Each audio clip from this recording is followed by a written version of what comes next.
364 days a year, we do pretty good. But today isn't one of those days in Luna Pier.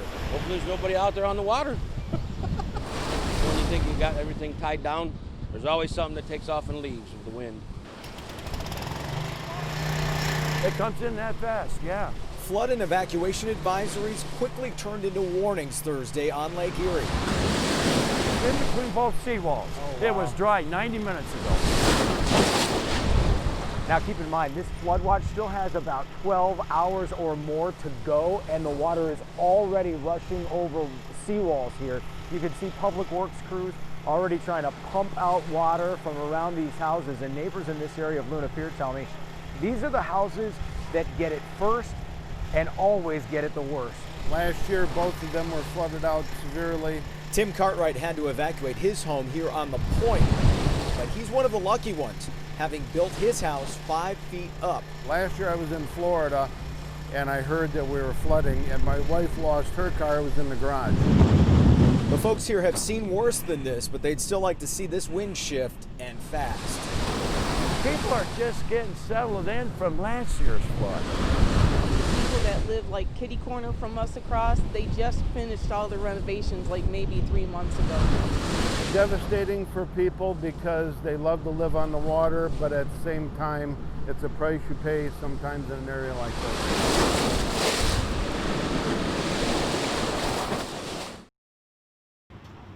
Almost looks like a real business, doesn't it? For 5 decades and 4 locations, Paul Fulton and his family have sold textiles and fabrics. Shantung, polyester shantung. But it's time. He and his wife Leah are finally folding it in. We'll do what we want to do. We have grandchildren. We'll take it easy. At the discount fabric outlet in Clawson, fabric is a fortune. Incredibly beautiful, chic. The upholstery fabric sitting on that table there.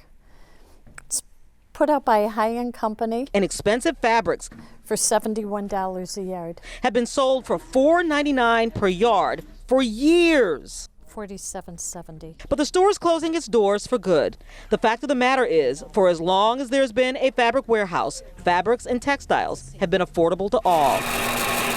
But now as the store is in its last days, all fabric, silks, shantungs, upholstery, satins, any of it and all of it, just $2.50 per yard. And I'm looking to upholster a couch, and they want like $1,500 just in fabric to, at an upholstery store to do it, so I'm going to try and do it myself. Sue needs 14 yards for her sofa, so today her fabric will be less than $40. But as good as the closeout deals are, there is sadness. Leah, the force of nature, never learned to sew, but learned to love textiles.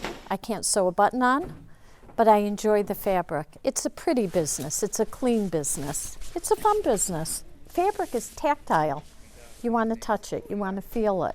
You want to look at the real color. Her brand of customer service continues to disappear with each closing. Hey, Hal, would you get the other bowl, please? Of mom and pop operations. And so as the store prepares to close for good, it's sad not only for the customers. They are very friendly, always been nice. For the people who have loved fabrics with them.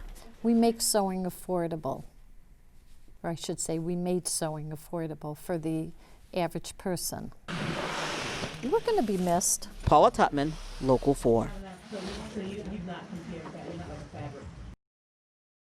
So there's this new reality show, and it is as close as the fingertips on your computer or your laptop.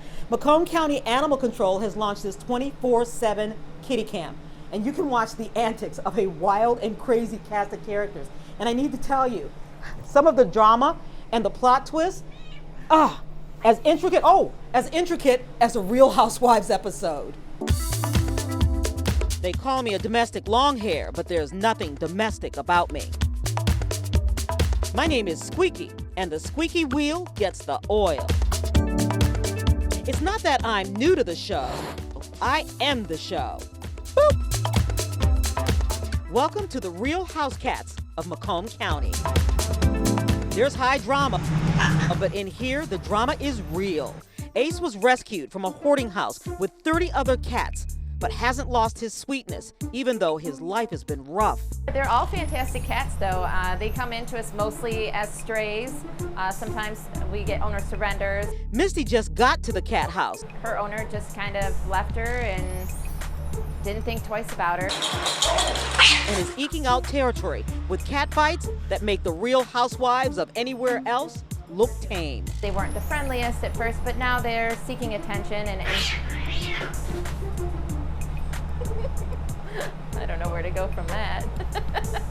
You can see them all and judge the adoptability for yourself, or just enjoy the show when you tune in to the new 24/7, 365 Kitty Cam that catches all the drama of the cat adoption house inside Macomb County Animal Control. Of course, they all have to establish their place, you know, in the cat world here. The recently launched camera takes you inside what it's like when you await your forever home, and the plot twists are intense as the cats play, sleep, eat, argue, and entertain.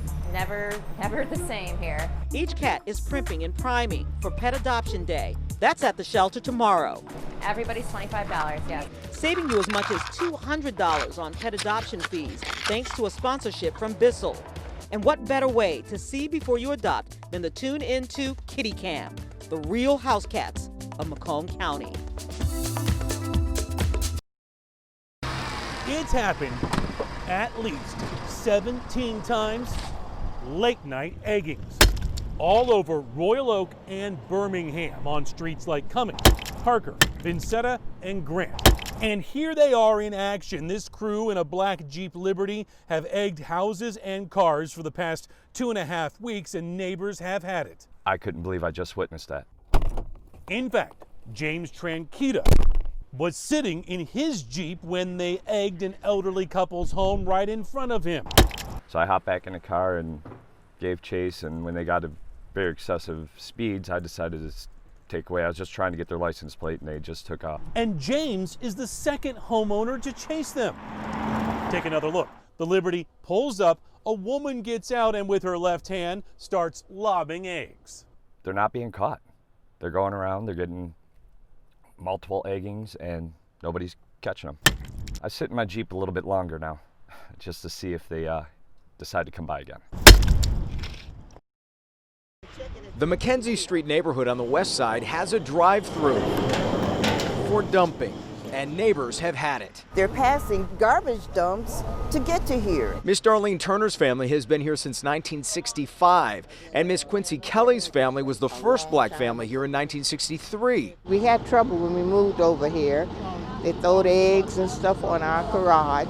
The new trouble is illegal dumping. Miss Turner has caught them in the act and called police many times. And today, this ain't no photo op. This is some serious business. She got a heck of a response. You look at this, it's heartbreaking. I mean, people should not have to live with this kind of pile of garbage behind them. Oh, this is lovely. I'm thinking they don't have enough trucks. Neighbors are thrilled the city is out here cleaning all of this up. The only problem is they do this all the time. They clean it all up, take it out of here, and they come back days and months later, and it looks like this again. I'm going to check in a couple of days, and I'll bet you there'll be something there. Do you think there'll come a day where you don't have to do it anymore, that they'll stop? I hope so. It would be nice, but it wouldn't be in the near future. I know that. Maybe, hopefully, maybe they'll stay away a little longer.